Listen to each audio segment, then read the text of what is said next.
Good morning friends. मैं हूं engineer Dinesh. दोस्तों, चूंकि मैं न्यूक्लियर फिजिक्स का विद्यार्थी रहा हूं, तो मेरे नज़रिए में लगभग जीवन के हर क्षेत्र, हर विषय में मैं न्यूक्लियर फिजिक्स के हिसाब से सोचता हूं और काफ़ी सटीक सोचता हूं। देखिए, एक वैज्ञानिक साइंटिस्ट हुए, उनका नाम था हाइजेनबर्ग। उन्होंने एक प्रिंसिपल दिया जिसका नाम था हाइजेनबर्ग्स अनसर्टेनिटी प्रिंसिपल। उसमें होता क्या है कि जब कोई पार्टिकल तेज तीव्र गति से चल रहा होता है, फंडामेंटल पार्टिकल्स, तो उसकी दो पैरामीटर्स हैं। एक तो उसका मोमेंटम क्या है, मास इनटू वेलोसिटी, और दूसरा ये है कि किसी चीज़ का मेजरमेंट करेंगे तो उसकी लोकेशन क्या है। यानी कि दो चीज़ें आपको नापनी हैं कि वो कहाँ पे है और किस गति से या किस मोमेंटम से चल रहा है। तो हाइजेनबर्ग ने ये पाया कि अगर आप उसका मोमेंटम जब तक चेक करते हैं तब तक पार्टिकल अपनी लोकेशन चेंज कर रहा होता है, चेंज कर लेता है। इसी प्रकार से जब लोकेशन चेक करते हैं, मेजर करते हैं रादर, तो मोमेंटम चेंज हो जाता है। उसी प्रकार से जीवन के हर क्षेत्र में एक द्वंद्व है, दो चीजें चल रही हैं। उसमें एट ए टाइम आप एक ही चीज को पकड़ पाओगे। अब देखना यह है कि कौन सी चीज ज्यादा जरूरी है जिसको हम पहले पकड़ लें। दोस्तों, हालांकि इस चैनल का कोई भी तात्पर्य राजनीति से नहीं है, कोई लेना देना नहीं है। शुद्ध रूप से हम एम्प्लॉयमेंट क्रिएट करने पे काम कर रहे हैं। हमारे पास छोटा सा इंक्यूबेशन सेंटर है, उसमें नए प्रोडक्ट्स में डेवलप करता हूँ और उसको फ्री में रेवड़ी की तरह से बांट देता हूँ। जैसे मैंने एक ड्राई वाल डेवलप की आज से कोई 7-8 साल पहले इलाहाबाद में। अब उस ड्राई वाल पे कम से कम 30-40 एजेंसियां काम कर रही हैं और हजारों लड़कों को काम मिला हुआ है। मेरा कोई पेटेंट नहीं है, कुछ नहीं है। मेरा ध्येय सिर्फ इतना है कि हर युवा को, हर हाथ को काम मिल जाए, क्योंकि मेरे पास तो काम बहुत है और मेरे इर्द गिर्द मेरे नात बात रिश्तेदार कोई भी बेरोजगार दिख ही नहीं रहा है मुझको, और मेरी समझ नहीं आता कि बेरोजगारी है कहाँ पे।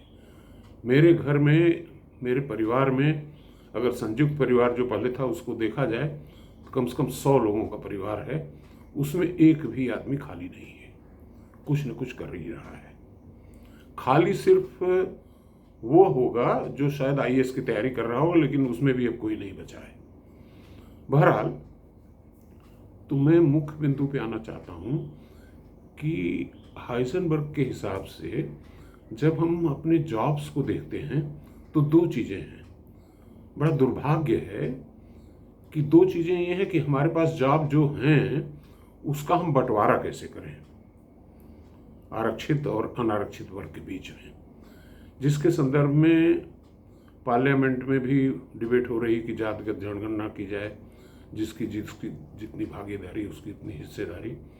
अरे भाई, ठीक है, बंटवारा आप करते रहिए, लेकिन बांटने के लिए आपके पास रेवड़ी है कहाँ। सवाल इस बात का है कि प्रायोरिटी किस बात पे होनी चाहिए, जॉब क्रिएट करने पे कि जॉब के बंटवारे पे।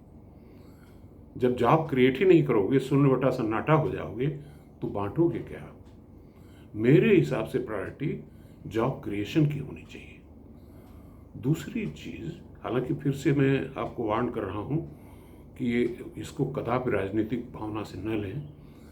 ये जो ओबीसी का फुल फॉर्म है, वो हमको लगता है कि ज़्यादातर राजनीतिज्ञों को और ज़्यादातर लोगों को इसका फुल फॉर्म ही नहीं पता है। It never talks about cast, it is other backward classes. Classes का मतलब होता है वर्ग। इकोनॉमिकली, एजुकेशन वाइज कौन वर्ग जो है पीछे रह गया है, उसको आगे लाने की जरूरत है। ये भी बताते चलें कि उत्तराखंड में तमाम सारे क्षत्रिय बिरादरी के लोग, ब्राह्मण बिरादरी के लोग भी शेड्यूल ट्राइब कैटेगरी में आते हैं। उसी प्रकार से पटेल जो यूपी में ओबीसी में आते हैं, वो गुजरात में नहीं आते। तो ये देश काल पात्र लोग, आइंस्टीन ने व्याख्या की है टाइम स्पेस की, स्पेस टाइम, तो कहाँ पे आप हैं इससे चीज़ें बदल जाती हैं। वही क्षत्रिय जो उत्तराखंड की पहाड़ियों में रहता है वो शेड्यूल ट्राइब में आ गया लोकेशन के हिसाब से, वहाँ रिसोर्सेज कम हैं। तो हमारे पार्लियामेंट में या हमारे जो आयोग बने उसमें कहीं कोई कमी नहीं है, लेकिन आज का जो पार्लियामेंट में देख रहा हूँ उसमें खुलेआम जाति सूचक और जाति का चर्चा हो रहा है। कोई किसी की जात पूछ रहा है, कोई कह रहा है जात गिनेंगे। अरे भाई जात क्या गिनोगे, वर्ग गिनो ना, कौन पीछे है कौन आगे है इसकी गणना। देखिए एक मिर्ज़ापुर में एक सांसद हुए, बहुत पहले की बात है, उनका नाम भी मुझे नहीं याद है, वो थे तो अपर कास्ट में, लेकिन उन्होंने एक नारा दिया, उनकी सोच भी शायद ऐसी ही रही होगी। नारा उनका ये था, गरीब गरीब भाई भाई, और इसी नारे पर वो पार्लियामेंट चले गए। मुझे ये नहीं याद है कि किस पार्टी थे, स्वतंत्र इंडिपेंडेंट लड़े थे कि कम्युनिस्ट से लड़े थे, लेकिन नारा ये दिया था। तो आज की तारीख में हमारे देश का नारा ये होना चाहिए कि वर्ग की बात, देखिए कम्युनिस्ट भी वर्ग की बात करता है। एक्सप्लॉइट कौन कर रहा है, एक्सप्लॉइटेड कौन है, सर्वहारा कौन है। तो नारा देश का ये होना चाहिए कि गरीब गरीब भाई भाई। जाति में क्यों बढ़ते हो, खून तो डीएनए तो सबका एक है ना। ठीक है, ये जो आरक्षण है वो पिछड़े लोगों को मिलना चाहिए, शेड्यूल कास्ट को भी मिलना चाहिए, लेकिन अब पता चला कि जो चीफ मिनिस्टर रह चुका हो 2-2, 3-3 टर्म, उसके भतीजे को भी आप आरक्षित वर्ग में लें या उसके बेटे को लें, तो ये कहाँ तक उचित है। तो ये राजनीति में मैं पढ़ना नहीं चाहता हूँ, मेरा फोकस सिर्फ जॉब क्रिएशन है। लेकिन जिनको हमने चुन के भेजा है वो जॉब क्रिएशन के बजाय वो भटक गए हैं जॉब बंटवारे में, तो इस पे मैं टिप्पणी कर रहा हूँ। इसमें किसी को बुरा मानने की ज़रूरत नहीं है। मेरा किसी भी जाति, धर्म, मजहब से कोई झुकाव नहीं है। मैं पूरे हिंदुस्तान को एक देश समझता हूँ और हर नागरिक को बराबरी का दर्जा देता हूँ, और मैं चाहता हूँ कि जो लोग पिछड़ गए हैं आर्थिक रूप से, शैक्षिक रूप से, उनको आगे लाने की बिल्कुल ज़रूरत है, चाहे वो किसी जात के हों। और हमारा पार्लियामेंट, हमारा कॉन्स्टिट्यूशन कास्ट की बात ही नहीं कर रहा है, वो कर रहा है अदर बैकवर्ड क्लासेस। तो let us count the classes, let us count the what is your income. It does not depend on your cast.